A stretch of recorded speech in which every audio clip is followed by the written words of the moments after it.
একটা কাজ করি, একটা সাপ, এটা বড় চারটে সাপের মধ্যে একটা। যদি আপনাকে এই সাপটা কামড়ায় তাহলে দ্রুত হাসপাতালে যেতে হবে। ভয়ঙ্কর হিমোটক্সিক বিষ আছে। সত্যি অসাধারণ সাপ, দেখে মনে হচ্ছে ফিমেল, বেশ বড় সড়ো। কি এগুলো 5 সুন্দর, থেকে 6 আর ফুট বেশ অব্দি বড়। লম্বা হতে পারে আর কি। মাঝে মধ্যে অসাধারণ সাদা রঙের দেখা যায়। এর সাদা দাগটা নেই, তবে এর গায়ের রংটা বেশ হালকা। অনেক সময় বেশ গাঢ় রঙের হয় এরা, আবার অনেক সময় একদম হলুদ রঙের হয়।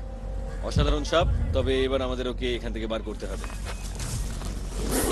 যত বেশি ছটফট করবে তত বেশি জড়িয়ে যাবে। সত্যি কঠিন কাজ, একটা বিষাক্ত সাপকে জাল থেকে ছাড়ানো। বেশ চাপের, ও আরো এক জড়িয়ে মিনিট দাঁড়াও। পড়ছে জালে। একটা মিনিট, কাঁচিটা দিন তো, কাঁচিটা। কাঁচি দেবো, আগে একটু চেপ। রাসেলস ভাইপার বা চন্দ্রবোড়ার কাছে রয়েছে সাপেদের জগতের সব থেকে দ্রুত এবং সব থেকে জটিল বিষ সঞ্চার করার যন্ত্র।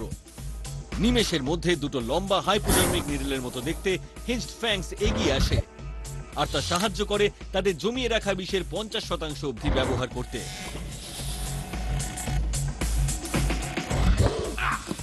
এই ভয়ঙ্কর টক্সিনের মিশ্রণ মূলত রক্ত আর টিস্যুতে আক্রমণ করে, যার জন্য শরীরের ভিতরে দ্রুত রক্তক্ষরণ হয় আর বিভিন্ন রকমের সাইটোটক্সিন কোষগুলোকে নষ্ট করে দেয়।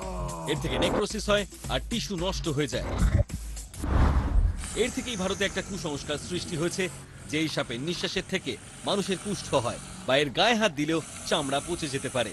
অবস্থা দেখেছেন, দেখুন। হ্যাঁ,